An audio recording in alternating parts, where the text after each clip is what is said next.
how long can Starmer hang on for? Look, unlike many other leaders, Starmer never did enter office with a big idea. There was none of that kind of great reset or the David Cameron big society moments. Back in the 60s in the States, Lyndon Johnson went for the Great Society. John Major wanted back to basics. That went well, didn't it? And back over the pond, Roosevelt had his New Deal. I guess the most famous example of these kind of catch-all catchphrases is, of course, Donald Trump's genius, whether you like him or not. Make America great again. Simple as that. Starmer didn't have any of those. But you know what? If he did, he would have simply said, oh, we're not the Tories. And that's really where the problems began. We're not the Tories. That in itself is your big idea, really? Blair at least put the word new in front of the word Labour and copped the mother of all landslides. Starmer, however, was clueless, had nothing, no inner core of political purpose or burning furnace of ambition. There was no ideology other than that his party were not the Conservatives. That was it. It fell apart rather quickly, of course. For Starmer, there was no honeymoon period from fuel, winter fuel, to farmers. This was clearly a man with no idea, and it's gone downhill ever since, for goodness sake. This has not been a great time for Keir Starmer. And of course, today we know that he's facing questions over his appointment of Peter Mandelson as the UK's ambassador to the USA, after he was sacked, of course, over those links to the convicted paedophile Jeffrey Epstein. So Keir fired Mandelson after reviewing emails that showed the Labour peer sent supportive messages to Epstein, even as he faced charges for sex offences back in 2008. I mean, it's grim, it's dark, it's as murky as it gets in terms of where Mandelson was. But you know what? It ain't much better for the Prime Minister either. You know, being the Prime Minister, I don't dispute, it's a big old job. I would imagine you don't sleep very much, and it's 24/7. It's full on. That's why you take the gig. You know what it's going to do. So all of that is happening. But of course, the one thing that you really seriously hope with anyone coming into high office is that they have a natural antenna, a kind of gut instinct. The fact that you would want that job as a Prime Minister would usually suggest that you kind of spot stuff, you know your way around a dilemma, you're kind of on it, you're sort of on it. There's no flies on you. You might not speak everyone's political language, but you're across it. You kind of spot, when you see it, you know it, and when you know it, you call it out. That's sort of what you think a Prime Minister would be, the nuts and bolts, the inner scaffolding as their thought processes, you think would be something like that. So somebody comes along and says, right, you want Peter Mandelson as the ambassador? Yeah, well, we've got to tell you, Prime Minister, there's a couple of iffy bits here. You know, it looks like he might have continued his relationship with Jeffrey Epstein even after Mr. Epstein was in jail, even when they were aware of what was... He could have carried on. I don't care. I want him anyway. I want that one. Is that what was going on?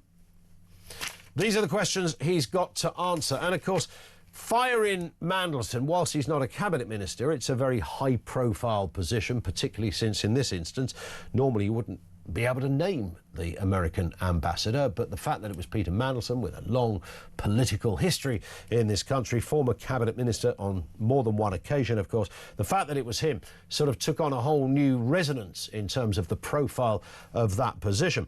So he fired Mandelson. Of course, last week he fired Angela Rayner, yes, the housing minister, who dodged a housing tax. Say that again, a housing minister who dodged a housing tax. Really? Well, that doesn't happen very often. But, well, there was the homeless minister who made some people homeless. Get out of it. Really? Yeah, did you not hear about that?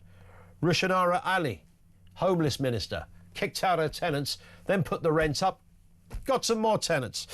Oh, yeah, there was another one as well, wasn't there? Yeah. I mean, what about having an anti-corruption minister that is now currently embroiled in a massive corruption issue? By the way, she pleads not guilty to any of this stuff. Tulip Siddiq, Minister of State for Anti-Corruption, resigned due to family ties to her aunt, who's a former Bangladeshi Prime Minister, by the way, accused of a massive case of corruption. Some say she's up to her neck in it, even if she's not guilty. Who wants to go through? So hang on. So he's lost the corruption minister, The anti-corruption minister has gone because she's embroiled in corruption. The homeless minister has gone because she made people homeless. And the housing minister has gone because she dodged a housing tax. Wow. Oh, and then there was Andrew Gwynn as well. Let's not forget Andrew Gwynn. That's a name you're never going to ever remember. If it came up in a pub quiz, you'd be clueless like the rest of us. Sacked and suspended by the party after sending WhatsApp messages containing racist and sexist comments about colleagues, including Angela Rayner and Diane Abbott. He also made some offensive remarks about constituents as well, something about wanting them dead, as I remember. Goodness me.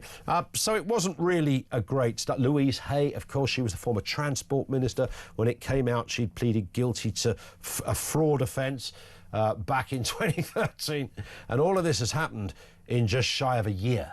Just shy of a year. And these are not, you know, a couple of nameless backbenchers, as Alex was saying. These are quite sort of high-profile characters, right front bench in his government. And then this week, less than a week later, after he had to fire Angela Rayner, he's had to fire the American ambassador, the ambassador to America, Peter Mandelson.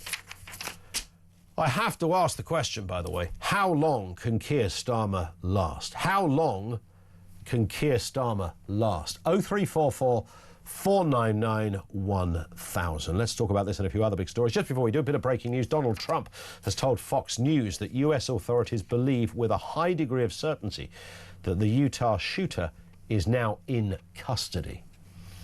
That's just broken, that Mr. Trump has told Fox News that US authorities believe with a high degree of certainty that the Utah shooter is in custody.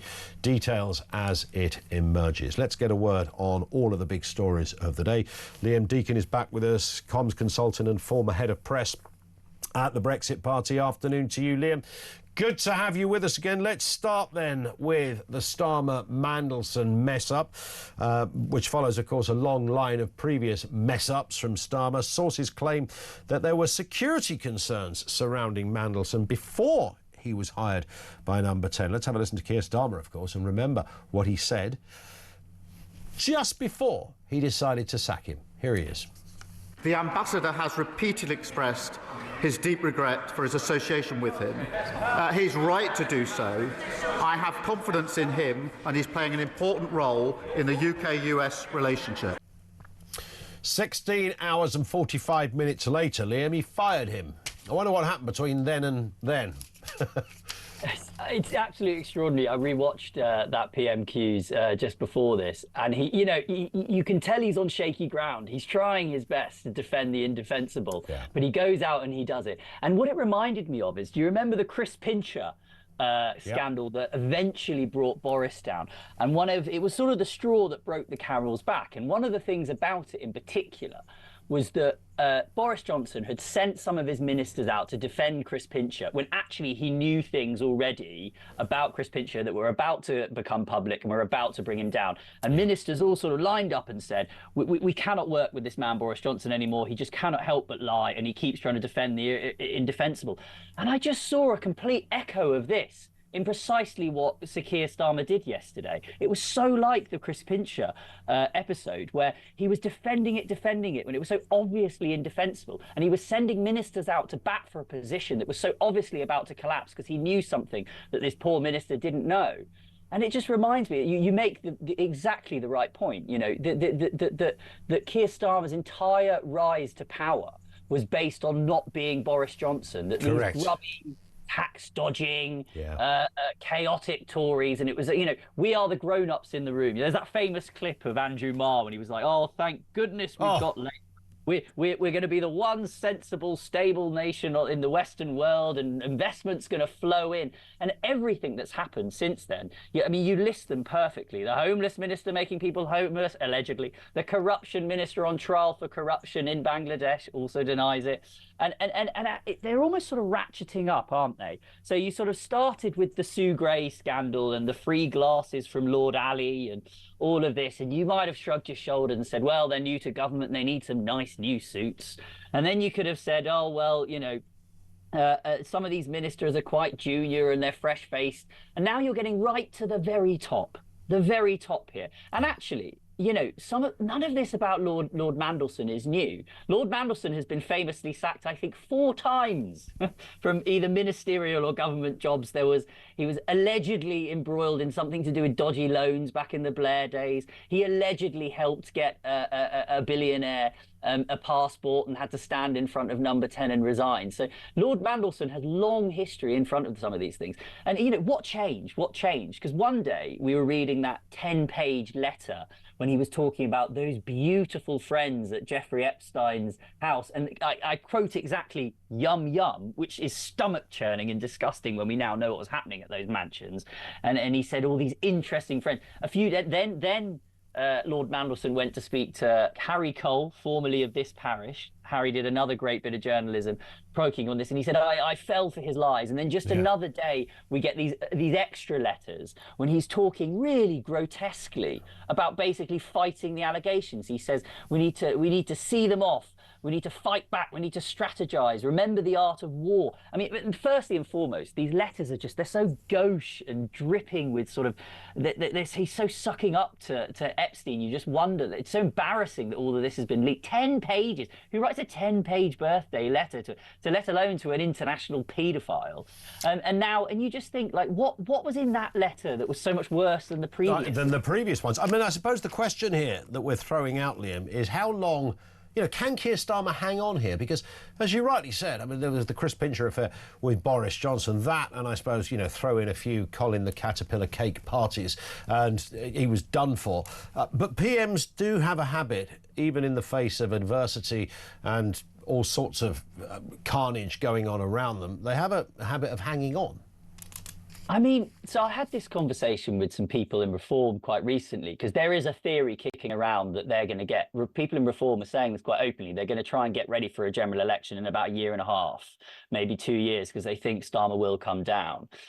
It's difficult to see how, though. He does have a massive thumping majority. And a lot of those MPs, the Starmerites, were elected, you know, because remember, Starmer sort of cleansed the Corbynites, got all his own people into the seats, and he got them all in power. And these MPs will know they're one-term MPs. You know, as we said at the beginning, people didn't vote for Labour. They just voted for the next thing. They just voted for change. They just wanted something different. And plausibly, Starmer and his Starmerites were the only people that could form a government. And those MPs will know it. They're only there because he got this big majority and they owe it to him. And I can't see them rebelling. It's only really those Labour MPs that can get him out. Well, and the flip side of that, though, is actually Starmer is struggling to get through major bits of legislation. We've seen this with the welfare thing. We've got a welfare bill spiralling out of control, and twice he's tried to drive home cuts to PIP and cuts to SEN spending in schools, and he hasn't been able to do it. So I guess the plausible way is that actually the government begins to run out of money.